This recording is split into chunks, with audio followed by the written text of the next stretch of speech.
കാരണം ആട് കലാപത്തിൽ നേരിട്ടിട്ട് പങ്കുണ്ട് എന്ന് തോമസ് പി ജോസഫ് കമ്മീഷൻ പറഞ്ഞിട്ടുള്ളത് IUML ആണ്, ഇന്ത്യൻ യൂണിയൻ മുസ്ലിം ലീഗിനെയാണ്.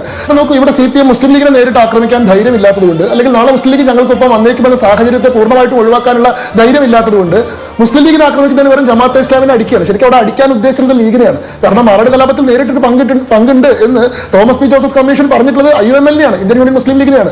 2003 ഓഗസ്റ്റിൽ അപ്പോയിന്റ് ചെയ്തതും 2006 ഫെബ്രുവരിയിൽ റിപ്പോർട്ട് സമർപ്പിച്ചതുമായിട്ടുള്ള തോമസ് പി ജോസഫ് കമ്മീഷന്റെ 452 പേജുള്ള അന്വേഷണ റിപ്പോർട്ടിൽ വളരെ ക്ലിയർ ആയിട്ട് എടുത്തു പറഞ്ഞിട്ടുള്ളത് ഈ കലാപത്തിന്റെ പിന്നിൽ പ്രവർത്തിച്ചിട്ടുള്ളത് ഇന്ത്യൻ യൂണിയൻ മുസ്ലിം ലീഗും NDF എന്ന് പറയുന്ന തീവ്രവാദ പ്രസ്ഥാനവുമാണ് എന്നുള്ളതാണ്. അതിൽ IUML 2 നേതാക്കന്മാരെ പേരെടുത്ത് പറയുന്ന റിപ്പോർട്ടാണിത്.